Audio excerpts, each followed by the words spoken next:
2.0. We have a very powerful deck that we've put together, a lot of slides. Just to let you know that we will make those slides available to you after this presentation in forms of a YouTube recording, in form of a blog post with a slide share and a downloadable PDF. So if you couldn't catch the whole thing and you have to drop off somewhere in the middle, we'll make sure we'll send you an email. So just a quick housekeeping stuff. Please leave your comments inside the chat box. We have our colleagues who are also on the line with us who can moderate and help answer any of your questions. We'll leave some few minutes towards the end of this presentation so we can take your questions, and we'll try to answer them to the best of our ability. And we can sometime take those questions offline and continue our discussion via email or phone, which we've done a lot in our past webinars. So hello, let me introduce myself real quick.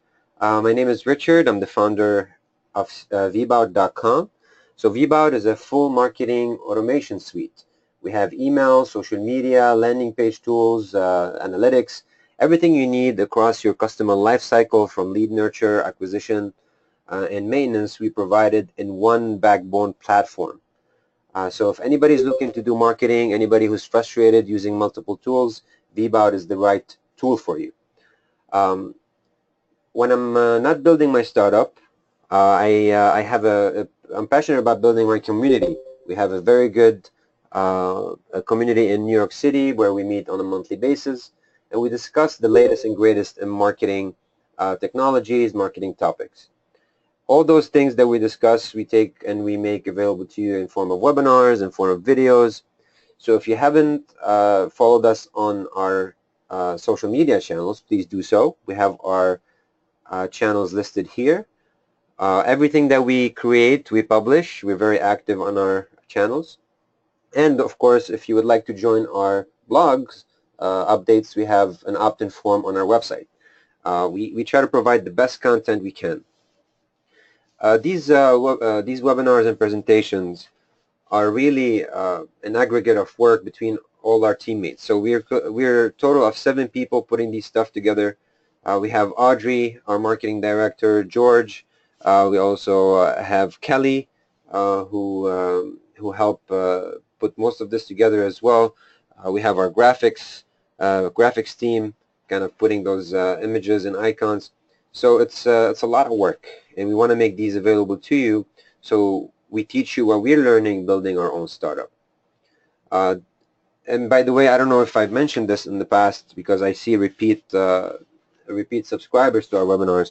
We're creating a 12-course on digital marketing. So anybody who's interested in becoming a digital marketer, anybody who has a business and would like to learn how to do marketing, we're covering most of the topics that you need to know to be able to do social media marketing, build landing pages, email marketing, automation, all that stuff.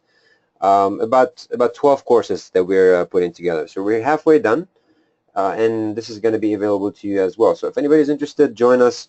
You can go to vbout.com, and there's a link to join. So with that, we'll get started. We have a lot to cover. We're going to go over why social media, timing and frequency. We'll cover the basic channels or the most prominent channels, some trends and conclusions. I won't be able to cover every single slide because I wanted to make those slides available to you at your own convenience. So I'll skip through some of the stats and numbers that we help compile on this presentation. All right, so why does social media matter so much? Why everybody's buzzing around it, been buzzing for years, why businesses, when they're starting and startups, the first thing they think about is their social media strategy. Well, here are some very important metrics for you to look at. So 70% of the population have at least one social media account that they are highly engaged in. Worldwide, the projected users of social media is around 2.5 billion, so that's a quarter of the human population. We have 57% of our consumers are influenced by positive comments about your company. So if you have good reviews, half of the people trying to access information about your company will be influenced by those reviews. 90% of millennials use social media. So if you're a dinosaur and you don't believe in social media, you're probably not going to live for too long, because there are a huge number of this future generation that are depending highly on social media, engagement, social emotions, and all that influence their buying and their engagement online. So you have to think about the future generation, not only about the current times. And the quarter of millennials, or third of the millennials, said his favorite form of communication with businesses. This is why you see a lot more forms of customer support coming from social media. So what do people share online, particularly through social media channels? Obviously people share content. This content is in form of visual content like imagery, videos, and also blog posts. So typically when I speak to businesses, I tell them directly, people are really sharing emotions and information. That's in a nutshell um, what they share. So if you read a piece of content and you feel like you learned something from it, you feel proud of yourself, you feel like you know better, you're influenced to share that piece of content. If you watch a video and you feel like it triggered an emotional influence, then you're more likely to share this content and view it multiple times and tell people about it.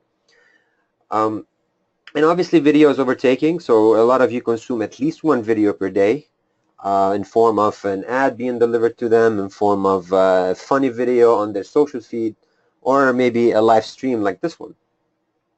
Increased mobile engagement, allowing video to be delivered not only on your PC but anywhere that you are, including if you're on an airplane, you can watch videos, which is amazing. You can stream video while you're thousands of feet off the ground. Now internet available everywhere.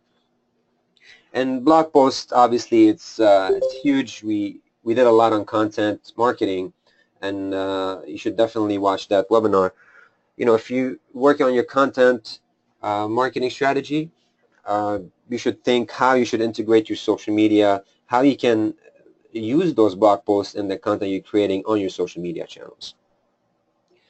So how do you get started? You start your own business, you form the team, and you're ready to get going. So obviously, starting up with your goals, what do you want to get out of your social media efforts? Are you looking to simply do what other people are doing? Are you looking to generate leads from social media? Are you looking to close business, which is obviously what most of the people are looking to do? Or are you just doing it as a mean for you to extend your brand and show people that you know what you're doing and engage in conversations?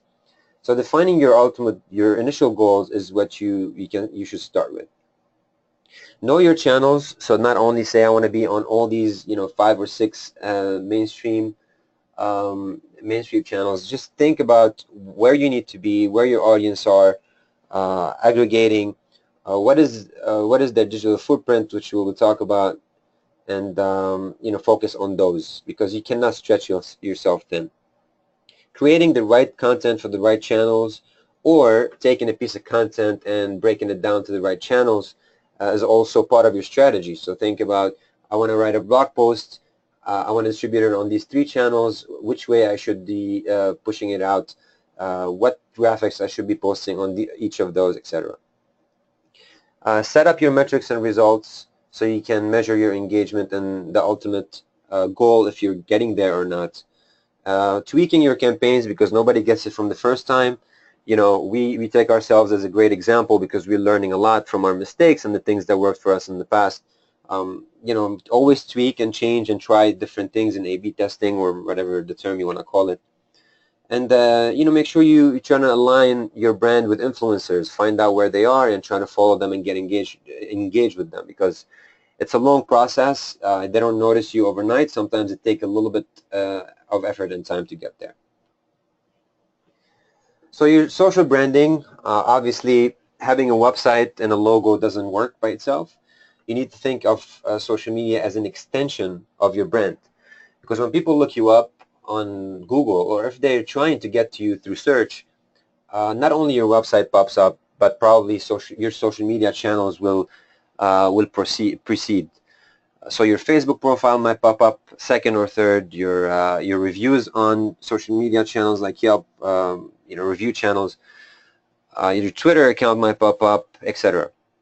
So making sure that people will see consistent images, logos, branding, tone of voice, personality, all that consistent across all these channels is important to project your brand properly. If you're not doing it right on one channel, you might lose one client that's highly engaged on that particular outlet. So make sure that you're consistent, and of course your managers or the company that you are working with should do their homework and make sure that this is consistent across.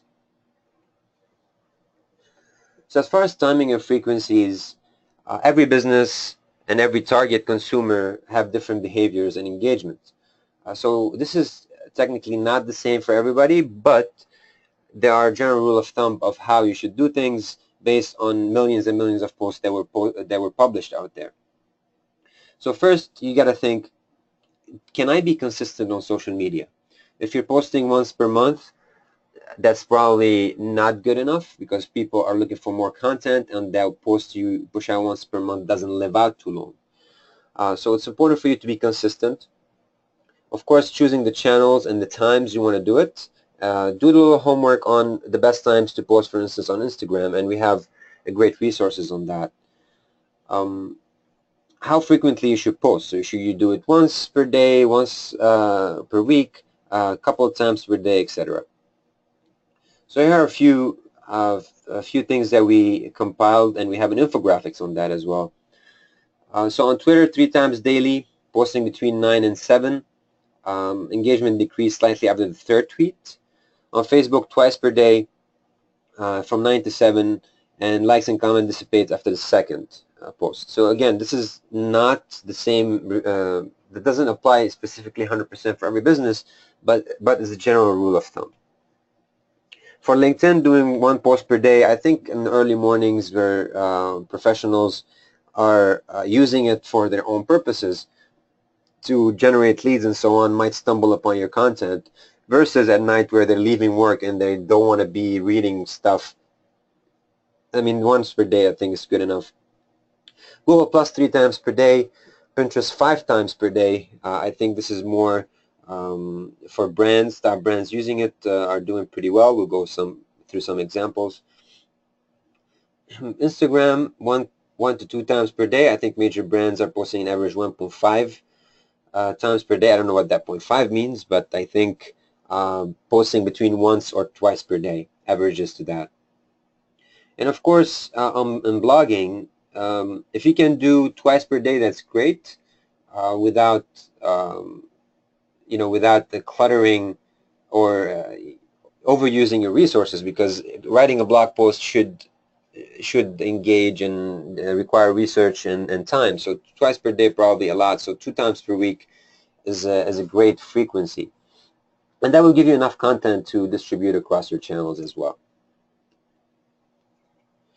So choosing your channels, obviously, we've discussed this briefly. Figuring out where you want to be, where you're going to put in your effort, and creating your buyer persona is the first step to choosing your channels. So we have this template that we share with you, and we've built for our internal purposes when we're creating Vbout. We try to see where our customers are, what are their experience expectations, professionally, personally, what are the ultimate goals of using a platform like ours, what are our competitors and what they are currently researching. So for instance, I would like to know where Chris is looking for the next marketing platform. Is he searching for this on review channels like G2 Crowd, which is a great software review channel website? Is he looking on Google in keyword terms? Is he influenced by ads on Facebook?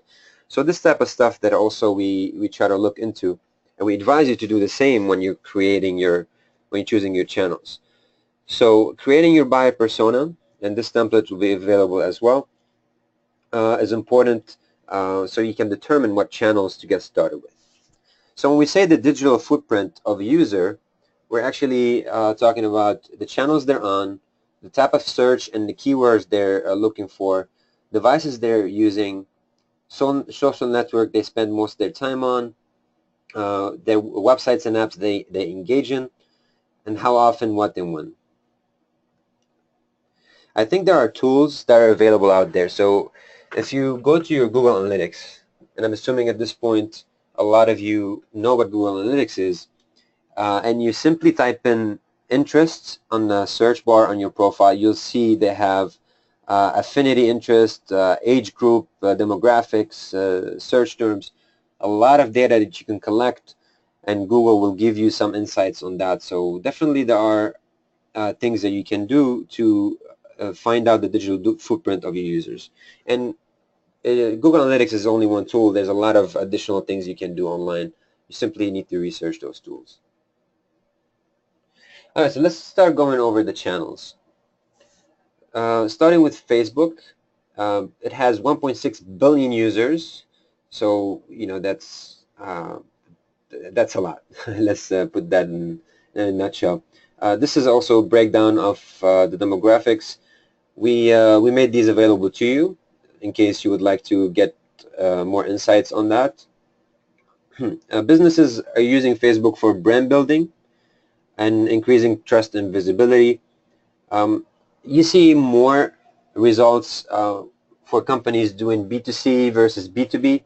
You know, for us as a software company, we're not selling to end consumer, but we know that our consumers are people at the end of the day, and they engage with certain content on a personal level. So, you know, if you're doing a B2B selling, try to put a human element to your posting, so at least you communicate with people on the channel they're on. So Facebook is the most popular paid social media outlet. We have a section on paid ads we'll cover at the end. 67% of companies are planning to increase their spend on Facebook, and true for B2C as well as B2B. So here are some additional stats. Facebook is the most important social media network, followed by LinkedIn for B2B. And these are the two charts that you can go through. I think YouTube has been finding a good niche in expanding their B2B footprint, so it's good. Which is why video is huge. Some of the Facebook changes: live stream has been enabled to all users. It started with beta with few influencers, then they rolled it out to everyone. So anybody right now, they can start broadcasting their own lives if that's their thing, and it's being used a lot. They're also adding enhancements to their video. Not only you can push videos, you can live stream, you can also create 360 imageries, which is amazing, and 360 videos, so you can interact with the videos by moving your phone. I think this is something that I'm really fascinated with. Obviously, they have different controls in privacy that they're trying to roll out, so you can control better ads delivery, figuring out the content that you're interested in versus others. So these things are using it to empower the user to get relevant content, but of course the ultimate goal for them is to get relevant ads served to the user.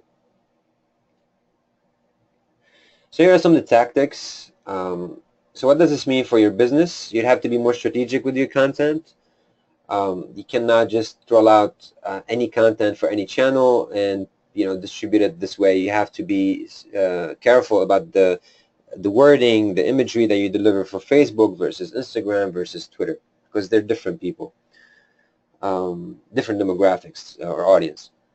According to Social Baker, video's taken over, so make sure if you're posting videos to Facebook, do them directly as an upload, organic video, native video versus sharing it from YouTube, because what you can do is take that video and it plays automatically in the feed. You can promote it. You can see the views on it, versus if you do it by sharing a YouTube link, you won't be able to measure and do these things. Be creative with your topic.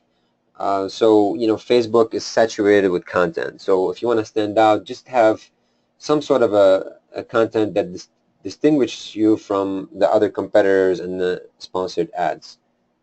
So learning about trending topics and tailoring those ads can help. And I know some of our clients, they look at the latest trends and the latest news, and they kind of word their ads and posts accordingly. So another option to optimize Facebook audience, so they have Facebook audience optimization. I'm not sure if this is available to everyone, but you can actually you can target or create a target for your posts. I'm not talking about the ads, to see which audience will see that post or followers. So increase engagement, understanding your target preferences, using tags as a mean for you to tag people inside a post. So these are certain things you can use.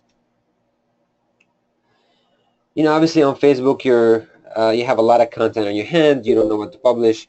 So just make sure that your content have an emotional impact on your Facebook audience. Don't just make ads about your product. Make an ad about how your product's impacting people. It probably has a better effect on the long run. And ads perform better because they resonate with people. And don't simply copy your competitors, because people who see your competitors, most likely they will see your ad and you would look just monotone, or they will see through that you're copying them, because you and your competitors are targeting the same audience most of the time. So be sure to distinguish yourself, create your own tone, and just test with different variations. All right, moving on to Twitter. Twitter has 325 million users as of today, or as of that research that was done. 23% of adult internet users use it, and that represents the 20% of the entire adult population. I mean, these are huge numbers. So additional demographic numbers here, if you'd like to dig deeper. You have 70% of businesses use Twitter for building brands. 57% of businesses are spending 50% more on Twitter than 2 years ago. So this year we started spending on ads on Twitter. We didn't do that last year. We never thought about it the year before. So I think more businesses are planning to invest, and you can see certain engagement from certain audiences or certain types of posts versus others. So it really depends on your business and the way that you test your promoted ads. Some of the changes that Twitter went through in May 2016, Twitter announced usernames and media attachments. So now you can push out a video to social media, and they won't take part of your character limit. We just added this to Vbout because they opened their API as well, because they're empowering developers to use video and pass video through their API. So now we can post through Vbout to these channels, to Twitter, I'm sorry, through our scheduling tool. They have real-time streaming using Periscope. It's not the recent news, but it's available, and they're improving it, making it an integral part or a tool on their post panel. It's becoming popular amongst marketers who are trying to do or promote events, webinars like this, and roll out products. Some of the tactics we want to share with you on Twitter. When you put the URL in the middle of the tweet, and it performs much better than being at the end or in the middle. Using one hashtag gets more engagement than using more. One hashtag is 69% more likely to be retweeted than using two. And also the length of your hashtag, if you're doing 11 characters, it gets 117% more retweets than short tweets. So these are certain things for you to consider. Now, for growing your followers, which is an issue that everybody who are starting out on these channels ask, how do I get more followers? It's not going to be an overnight success unless you get covered by media, or you do something really, really good, that you get news coverage or something viral. It's a long process that you need to invest in. So it takes days and months for you to build out your audience. But there are certain things that you can do to enhance or increase this, and eventually it will start working on its own. So first, we recommend you to start aligning yourself with influencers in your industry and follow them. You also find your competitors, and I say follow your competitors and follow the people following your competitors, because if somebody's following if you're in the food industry and somebody else is following your competitor, obviously they might be interested in following you. So doing that technique can engage more audience and increase your following. Finding your target audience and connect with them, obviously, through a hashtag. So if you look up, for instance, a topic on marketing, you might have uh, hundreds of thousands of posts on that. See the ones that matter to you and filter them. There are filters available, and try to follow these people, engage with them, maybe even mention them in certain posts. Bring out your personality because you have only very short, a very few characters to share, and with the short characters, you can bring out a lot of personalities. This is why a lot of news influencers and bloggers use Twitter to kind of get that influencing.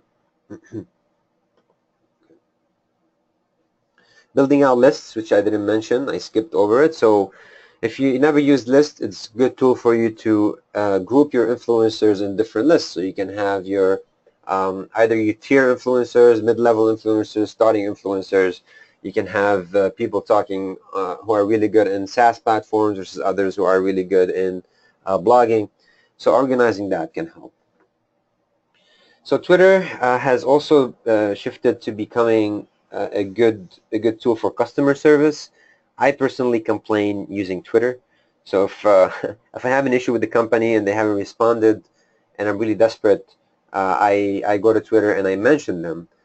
And most of the time, at least 90% of the times, this worked, and I get an immediate answer right away.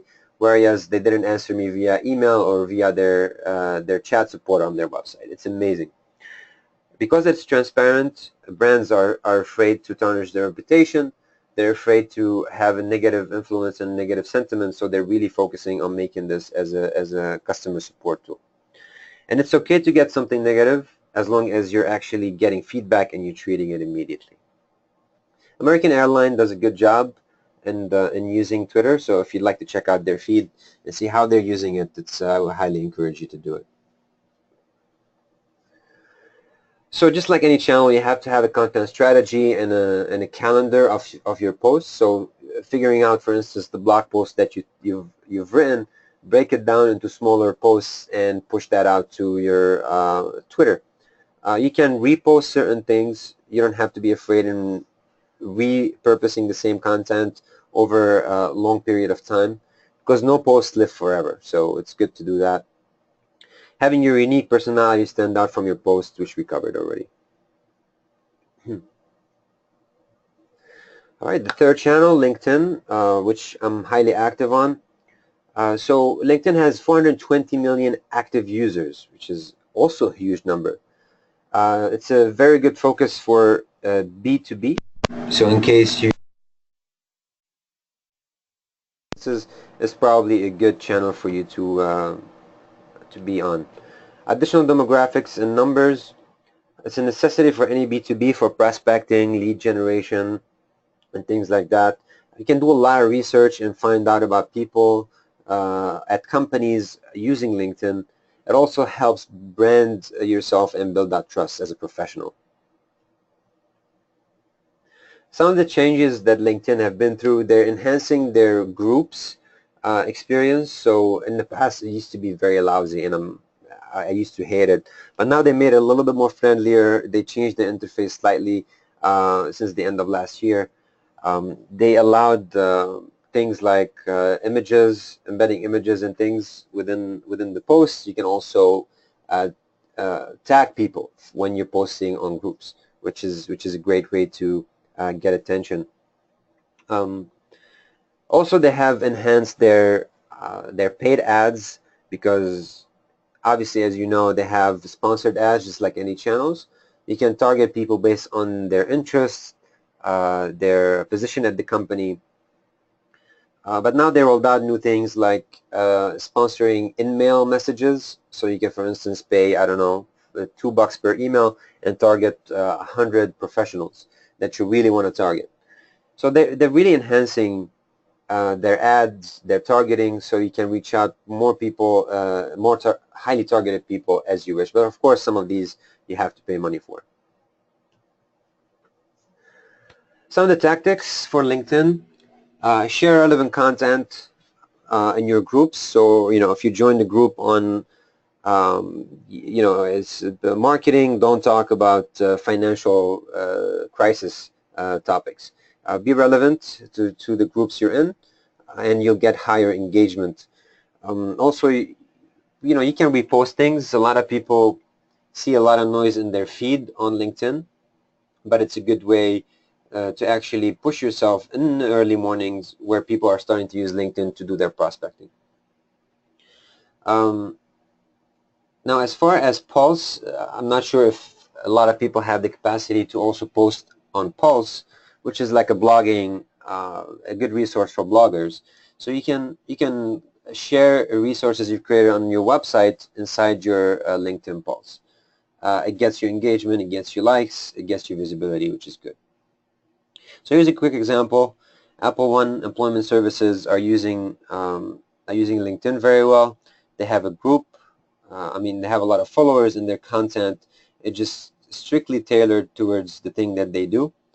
You can check out their LinkedIn page to see what they're doing, because they don't only push job listings, but they push the professionalism and how employment should be and all that. So it's more than just what they do.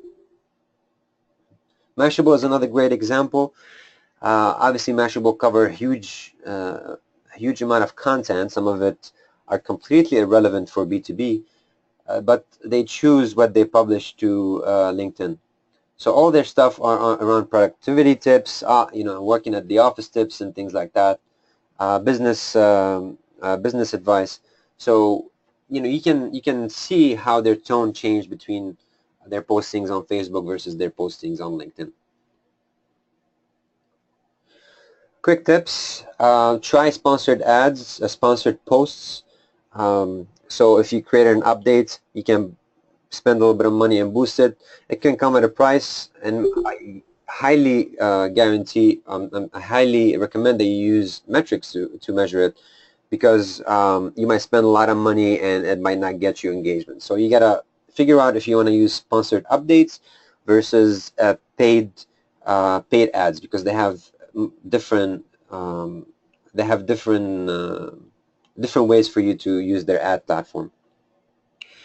Make sure you shine your profiles, whether it is your personal profile. This has to be obviously buttoned up. Your profile photo has to be perfect, professional. Your tagline has to be good. Your bio, your experience, and also the recommendation. So if you haven't gotten enough recommendation on your profile, it's good to start recommending your friends who will, your connections, who will in return recommend you back or endorse you for certain activities that you're good at. And when referring to your LinkedIn page, it's very obviously important to have your employees partake in the company and list you as their current employer. Your profile image on your company page should be also nice and clear with your branding, and obviously your post that you push out to your page should align with what the offering that you have. Moving on to Instagram. So Instagram has 430 million users. It's growing. I see a lot of my friends on Facebook popping up on my Instagram, because Instagram tells you when your Facebook friends join. So I see it growing like crazy, and obviously being able to advertise on it using the Facebook platform has changed a lot of things. So additional numbers for you here. Forrester calls it the king of social engagement for top brands. It's a lot of brands are really leveraging this as a mean for them to spread awareness and engage people. Although you cannot link directly to your product or your website if you're outside the ad platform, but they invest a lot of time and money because it engages people. And by the way, the engagement on Instagram is much higher than the engagement on Twitter and on Facebook. Some of the changes they've been through, they actually reworked their algorithm. So now you're able to see For instance, the latest tweets, I'm sorry, the latest posts come up based on your engagement with the person you're following, based on your interest, the type of posts, your comments that you've left in the past. So they're making their feed a little bit smarter than before. And I think this is initially a way for them to monetize on their ads better, because they want to know how to serve you the best ads based on your best interests. So the algorithm for them to improve their ads have played a role in the algorithm for them to deliver better organic content to you. So obviously, you know, this algorithm depends on things like interaction with the share, the time you've interacted with them, previous behaviors, and so on. So you take this into consideration every time you view something, you comment on something. This might affect how your stream will look like on the long run. So some of the tactics, your images have to be engaging. You know, people are looking for a story through images. So make sure that your images are telling a story. You don't want to be robotic and just show, you know, a picture of, I don't know, a shirt without a story or a person behind it. I think it might not get you the best engagement. WeWork is a great example. If you follow them on Instagram, you can see how they're using it. You know, to talk about the things, you know, related slogan, do what you love, which is the people working at WeWork. They're just creating that culture around the people who work for us. These are the people who are the best at what they do. They do the things they love. These are professionals and so on. This is how they're projecting their pages. Another example is Califia Farms. They have actually a very good feed. If you check out their Instagram feed, they're showcasing their product nicely. They got a reward on the shape of their bottle, and all their posts are playful, fun, and they use animated GIFs a lot to kind of engage more people and present the brand. So some tips for Instagram. Give your followers some insights about your brand. You can tell them a story about your company, about yourself, about how you're doing things, how you're building, the events you're doing. You can be funny and have like a slightly funny tone, because if you're too serious on LinkedIn, it's great. If you're too funny on LinkedIn, it might not get you a good image. So Instagram lets you kind of open up a little bit and share this side of yourself and of your company, of your employees with your followers. You know, you can categorize your content using hashtags. Again, hashtags is widely used. Mainly you pop up in searches and people tracking certain things, so it's good to use hashtags. And have a caption on an image. Don't just post an image. You can track your results and engagement. There are tools that let you do that. Having your bio buttoned up, and that comes along with your branding. You can do promotions on Instagram. A lot of people do that. And of course, respond to users who leave comment on your pages. To engage or get more followers, you can always follow people. Usually people get push notifications on their phone when they get followed by someone. So that lets you reach people through their mobile phone, which in return might be interested in following you back, or it can get you some sort of a visibility. Pinterest. Not a lot of you out there are on it, but it's growing as well. They have 110 million active users, or million users. It's great for e-commerce platform. You know, mainly they focus on lifestyle, products, health, anything that's inspirational, food. It's mainly B2C. I think B2B are trying to leverage it for the better. I mean, we use it to share our infographics, some imagery around the things we do. We put some inspirational stuff on there as well. So it's a good outlet for brands to kind of showcase themselves on the channel that might have some sort of a following. Because again, every channel has people, and at the end of the day, people will use your product. People will buy your product. So figuring out how to talk to them on the channel they're most active on is really the core of social media. Additional stats here. I think this is the visual imageries and things published on Pinterest, a chart for you to look at. Additional stats, I'm gonna skip that. Some of the changes that Pinterest has been through, they added the buy it button, which is huge for e-commerce.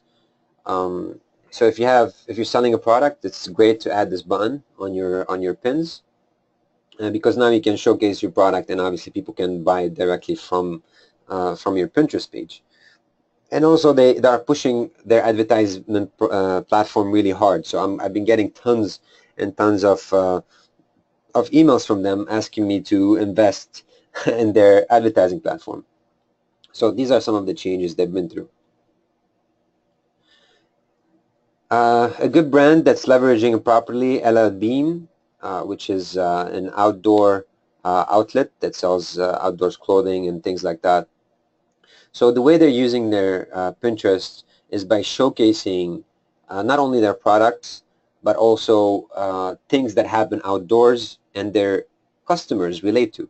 So if they're talking about, it's just things happening in nature, or things, as you can see here, they're showing a puppy, or they're showing a car going through a canyon. I mean, these are certain things that the end consumer it will trigger an emotion at the end consumer, who will click on it and open it. So of course the first engagement is seeing it, second engagement is clicking on it, the third engagement is clicking on a link that you put in on the post description, on the pin description. Some of the tips we advise you to use for Pinterest is choosing different variations of imageries and photos to see which one gets you the most repins. Creative, inspirational, and so on. Organizing your content in boards, so you can have your products, you can have your friends, you can have customer boards, so depending on your business, you can organize your content accordingly. Make sure you put descriptions on your pins and CTAs, call to action, so you send people somewhere. We're not as active on Pinterest as we are on the other channels, but we do get Pinterest as I think the third highest referral for us from a traffic perspective. So it's great. You have to put links in your pins. It really gets you engagement and traffic. Using relevant keywords and hashtags also helps you pop up similarly to the other channels and searches. And using Pinterest tools to reach your target audience with targeted pins is good. One more thing, if you have a website, and most of you do, you can put a pin button on your images. So what we've done this in the past, and we realized people are pinning some of our infographics directly from our blog. So if you go to our website and you hover over any image, we'll be able to pin that image directly into the user's Pinterest page. So having those pins as part of your website, your products, is also important for you to grow your reach on Pinterest. Some of the tactics, being creative and trying different things, not only being robotic in your posting. Wayfair is a great example. Check out their Pinterest. I think they've done great, and they actually flipped their business, and I am going to share with you some of the numbers. So they had, because they were able to use Pinterest properly, just like I described, and you can check this out for yourself. They were able to increase their sales by 500%, 60% increase in web traffic, and 89% increase in web views. I mean, this is like a life-changing for any business. So if you have an e-commerce platform, you definitely should be investing a lot of your time and energy on Pinterest. All right, Snapchat. So disclaimer, we're still trying to dabble with Snapchat. We've done a lot of research on it, which is what we're sharing with you right now. So Snapchat has 200 million users, and it's growing 50% year by year. So you can see where this is going. Snapchat's largest users were between 18 and 24. So this is the new generation, the millennials, and it has to surpass Twitter with the number of daily users. So 150 million active users compared to 140 million active users on Twitter. So as more users join Snapchat, you can see this engagement growing even more. So Snapchat tactics, it's low cost, it's highly personal. This is why you have to be careful what kind of content you push out there so you don't waste your energy posting the wrong content or irrelevant content. They have video, they are real time and only last for 24 hours, so it gives you the sense that this is the video of the day. It's not something dated to 2 or 3 months. Raw, scrappy, and fun, so you're allowed to be a little bit more creative with your personality versus the other channels because things don't last for too long. And the relationship with the end users or the audience is a little bit more intimate, if you want to say. It's good for humanizing a brand. So, if you're taking LinkedIn is the most hard, so you got to present yourself professionally. Facebook, you're connecting professionally, but with a slightly more human way. Twitter is a quick snapshot of your personality. Then you have Snapchat is more of your personality as a fun person. So if you want to have that kind of attribution for each of those channels. GE is a good brand. Obviously, GE is a very a tricky business. So if you're starting out in their place and you want to use Snapchat, you probably have a lot of challenges to bypass. So what they did is they did a lot of Q&As for the users. They explained a lot of their scientific concepts in a fun way. Some of their findings, they use emojis and things to share it with people. So they made it more, they took whatever they spent millions and even billions of dollars researching and implementing, and they made it into this human level, fun, cartoonish kind of engagement. So you can see how you can figure out your personality based on the channel you're in. And I think Snapchat is one of the channels that lets you do that.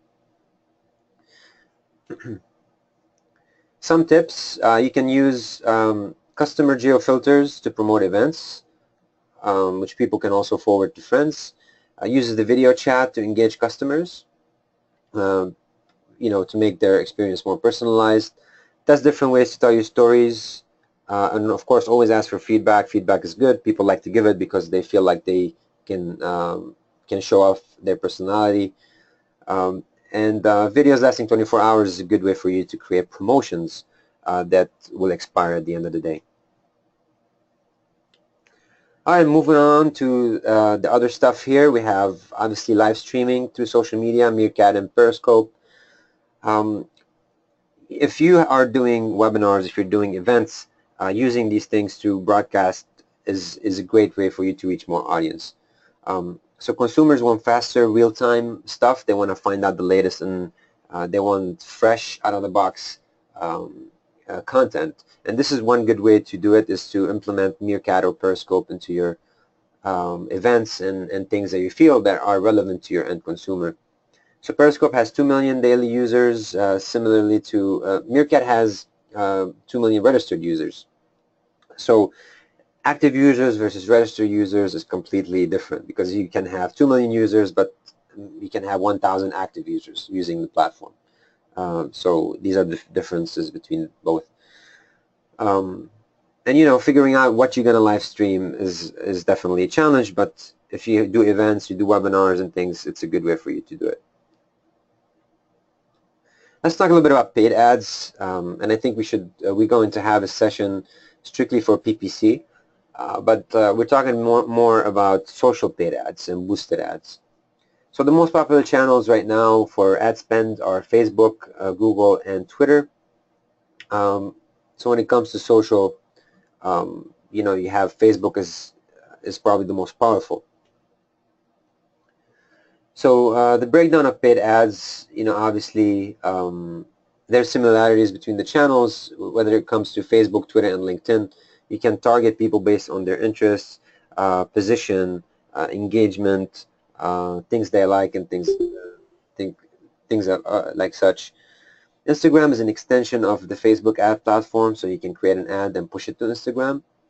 But because it's more tailored towards imagery, it has more success with B2C versus B2B. With the buy now option, you can send people directly to your e-commerce website so they can buy stuff. I haven't seen as much success in software subscribes and things, but I think it's a trend that software makers are trying to overcome.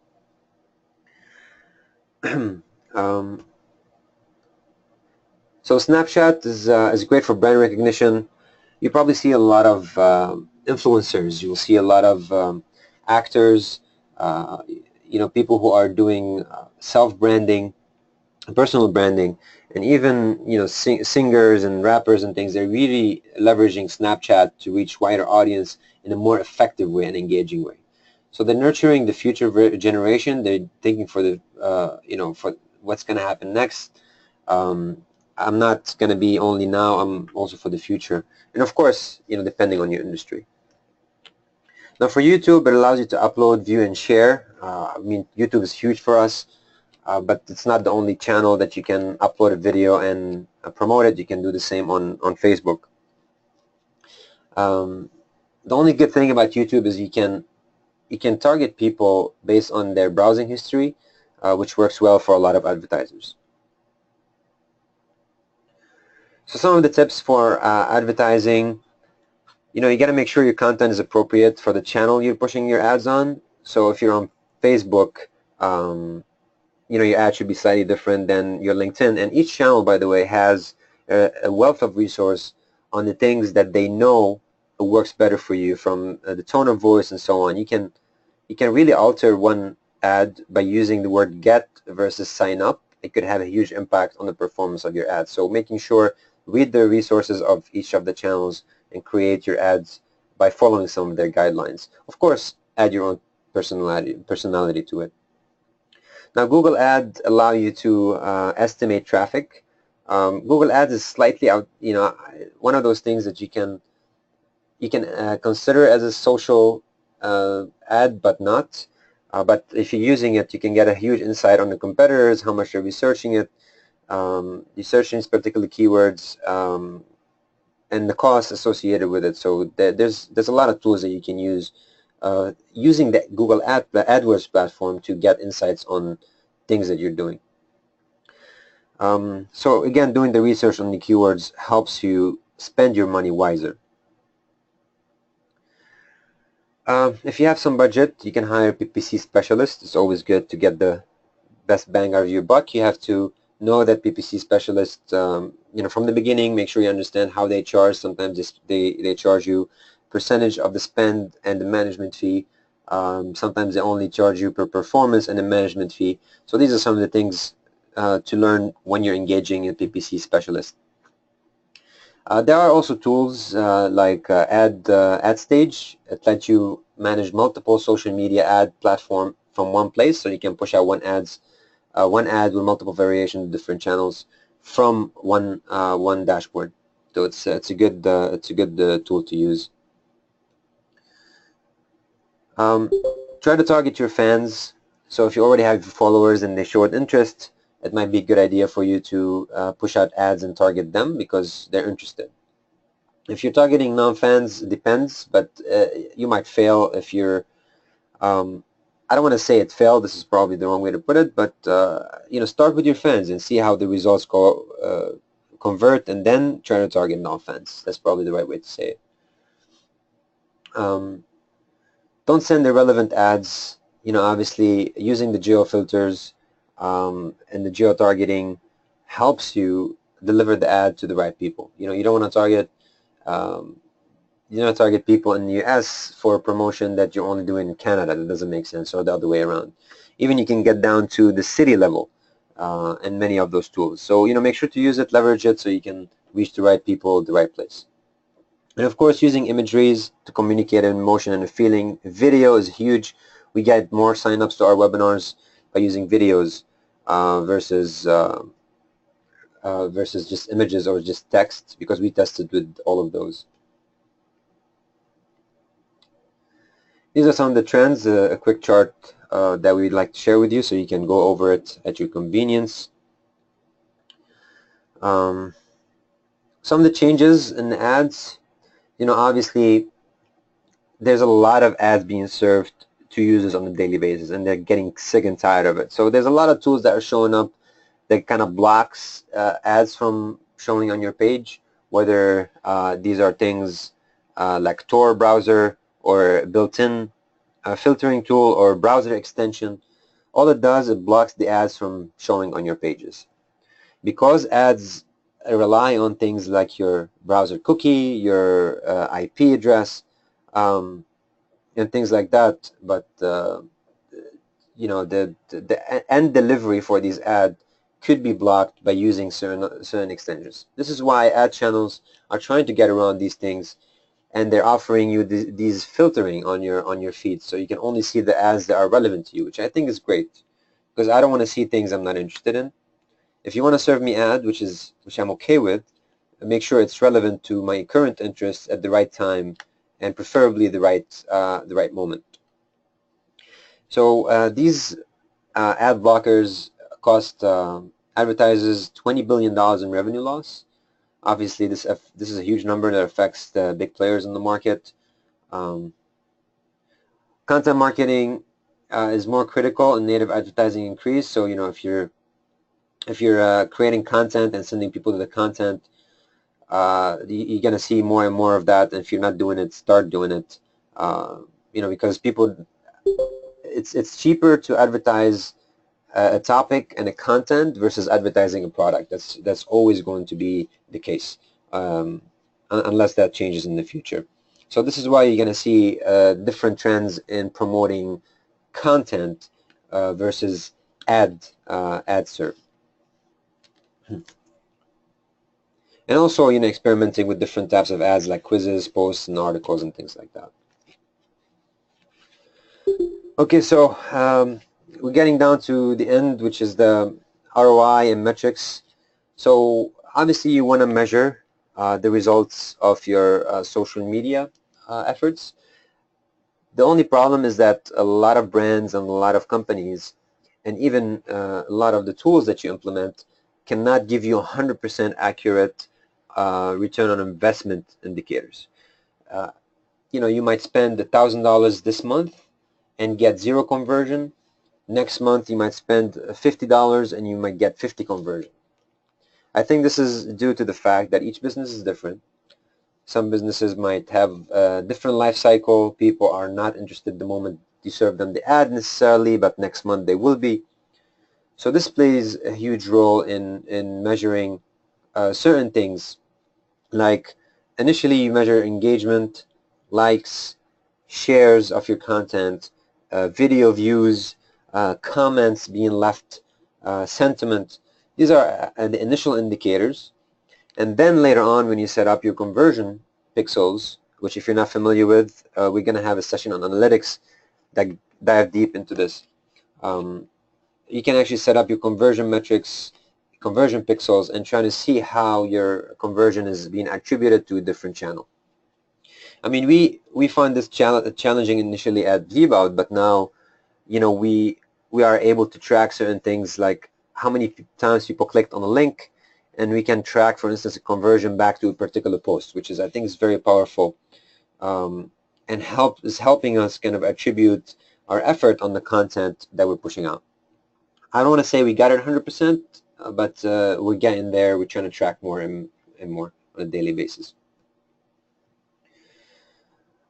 So the definition of social media ROI is, you know, again, setting up your initial engagements and then setting up your ultimate conversion and how you're getting there.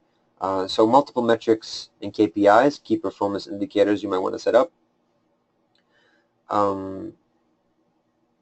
So if you're investing a certain amount of dollars every month on your social media ads and your social media posts, and you measure your conversion at the end of the month, this is probably not going to be the most accurate. You might want to do it on a quarterly basis, or on a, I would say quarterly basis is the safest, because you're not spending tons and tons of money, but at the same time you're giving it some time for it to take effect, for the followers to get acquainted with your brand and to kind of start acting on the things you're posting out.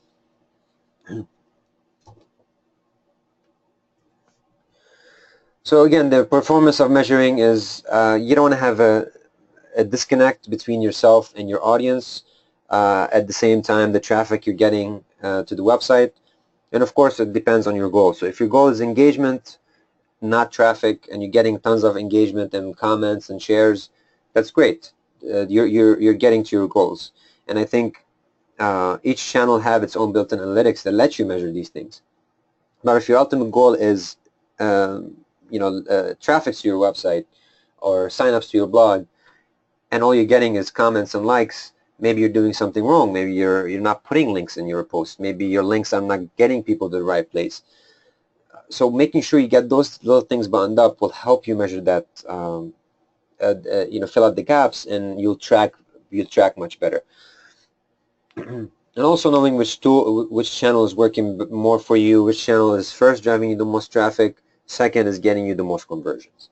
And there are filters on Google Analytics and other analytics tools like Vbout that lets you kind of see how the conversion is coming from each of the channels. Again, we really encourage people to add hooks and things on their website, like social shares, likes, making your posts and your blog posts, not only social posts, blog posts, shareable on social media is good, because you want to give people a means for them to share it. Last time I was reading this great article on this random blog, and I wanted to share it. Now I wasn't on my phone, because my phone usually has a built-in share feature. Thank God for that.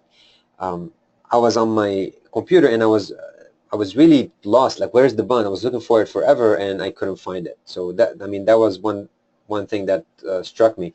Definitely put these shareable icons and plugins on your website. Coming back to analytics, there's a lot of tools that lets you do it. Google Analytics is great. It's easy, plug and play. Facebook Insights. Twitter has good analytics that they rolled out. Unfortunately, not via API, but it's available. Vbout, we have analytics for our goals, so you can set up your goal and conversion pixels and measure how the traffic is coming in, how your conversion is being attributed to which channel. Social Mention is also another good channel for analytics. That's an example for a report you can pull out on Google, so you can see, for instance, how your conversion is coming in, sessions, how many of them are new users, what is the average duration. I think this is important. I really like this because Twitter can get you more time spent on your site versus Facebook, although Facebook is getting you more traffic. And of course, getting the conversion is important. All right, so kind of to wrap up here, we've added some slides on a few things that are using social media really well, and obviously there's tons of them. But you have Richard Branson.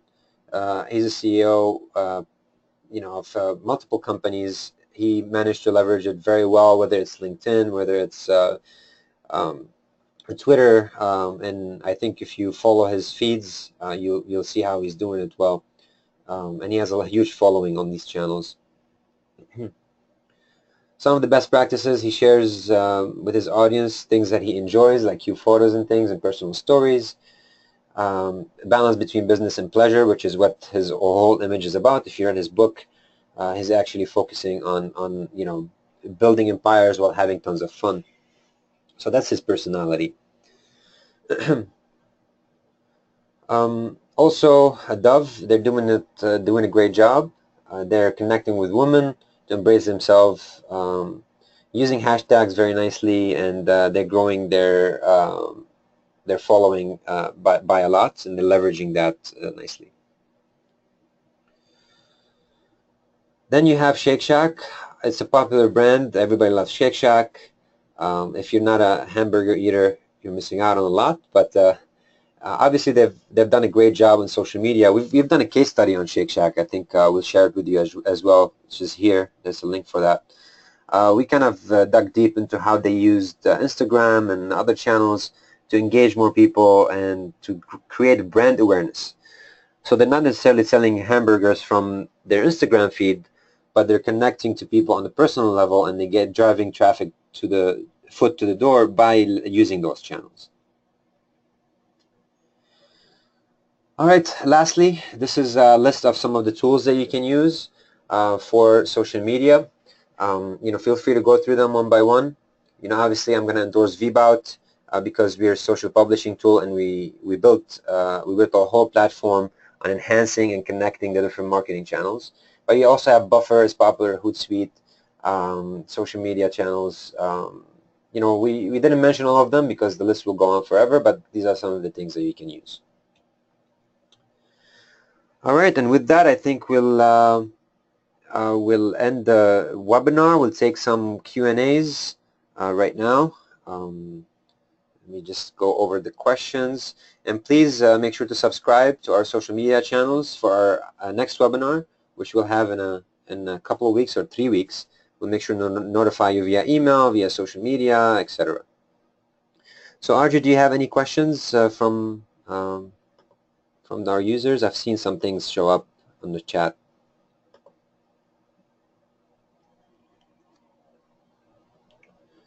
All right, so we have a question here. You suggested posting 2-3 times per day, depending on the platform.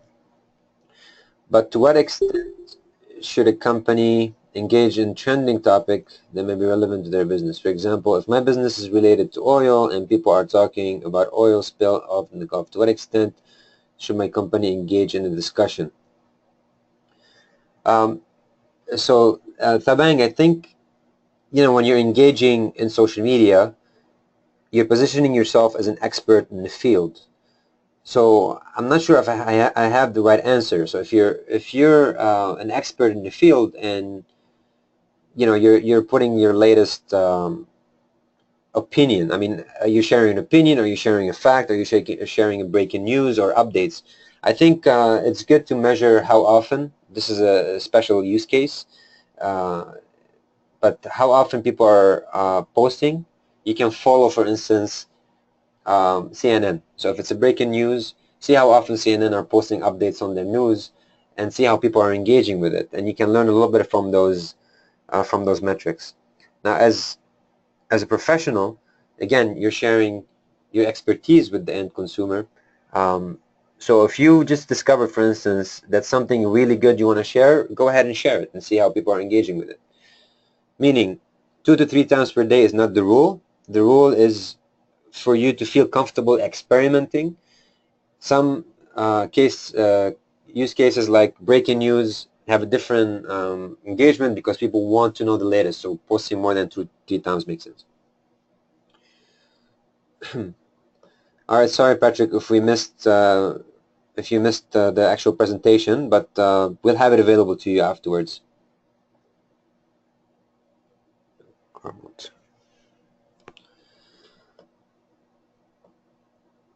All right, so does Pinterest have its own payment gateway? Will it become an e-commerce platform soon? So no, it doesn't. People ultimately go to your website to make a purchase.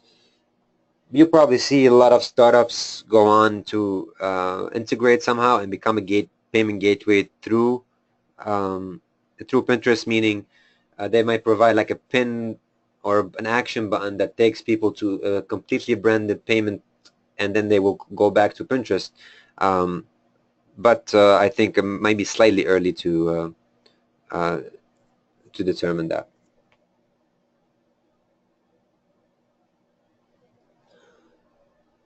All right. Any final questions?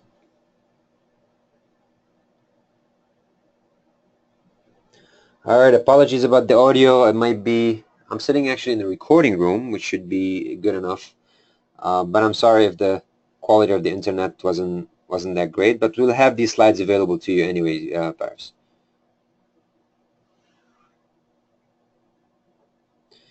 All right. So Patrick has a question. Facebook shopping. How much is it effective? So when you say Facebook shopping, what do you mean exactly? Are you talking about those targeted feeds that you see on your Facebook and you click to make a purchase, or are you talking about the Facebook apps that has shopping integrated with it? Because I think there are e-commerce platforms. Okay, yes. So there are some e-commerce platforms that allow you to publish your store within your page. Actually, it's a good question. I would say depending on your brand and what you're selling, and how much traffic is it taken away from your actual website. Ultimately, what I would like to do is I would like to see people come to my website and make a purchase, because when you are on Facebook and you're selling, although you're presenting your brand, but you are somehow diluted within the Facebook brand. because people are on Facebook. They might get distracted during the purchase process. Things might happen, a chat might pop up. So for me, I think if I'm doing shopping experience, I want to remove all distractions, which is why I recommend sending people from Facebook to your website to buy. Although, depending on your business, maybe it works well for you if you do it integrated within the Facebook app. Give it a shot and see how that works. Personally, the e-commerce brands and companies that we work with, most of their purchases are done through their website, never through their Facebook or third-party channels, unless they're selling through Amazon, which is a completely different story.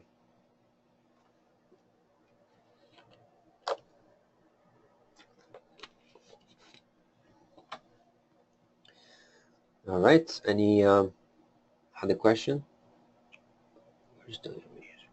All right. So another question here. We're just about to start using Google Ads for maximizing our online ads.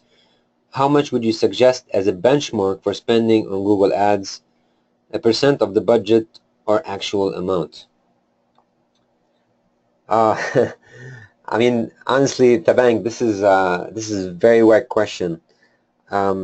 I'm not a PPC specialist, but I've managed our own PPC, and I can tell you that the only way to find out how this works for you is by doing the following: creating multiple campaigns, first set up a weekly budget that's not too high, and learning your ads, your keyword spend. Because if your keyword is $100 per click, and your sale is $100 for the life cycle of the client, this doesn't make sense.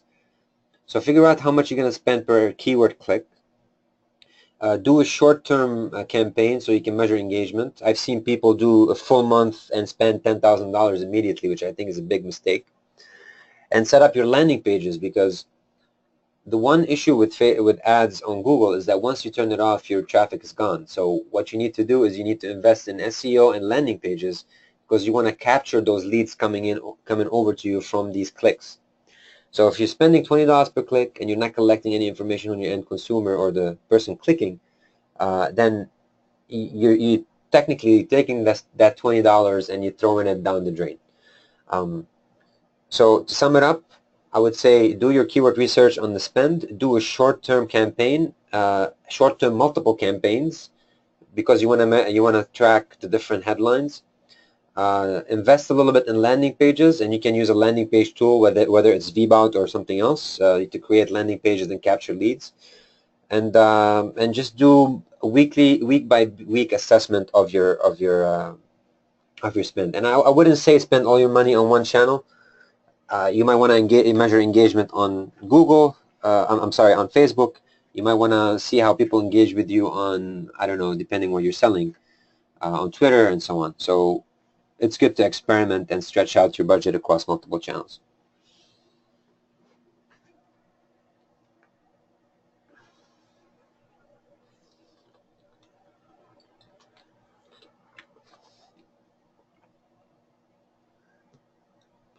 Very great. These are some great questions. I would love to hear some more if anybody else has any.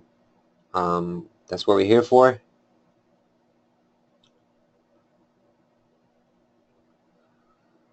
Okay.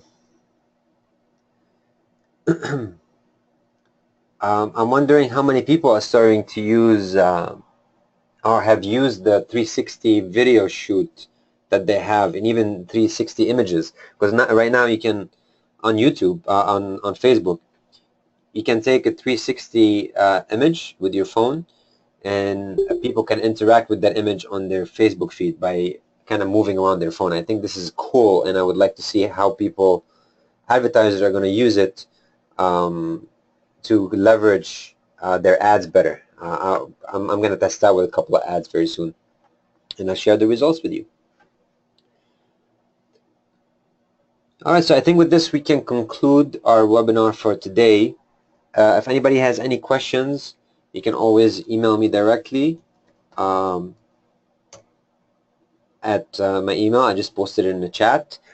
You can reach out to us via the website. We'd love to have you follow us on our social channels, and we'll see you at the upcoming webinar, which is going to be in about two or 3 weeks, which is going to be a great one as usual. So thank you so much, everyone, for joining. I'll hang around for a couple of minutes to take any further questions, and we'll see you in the next webinar.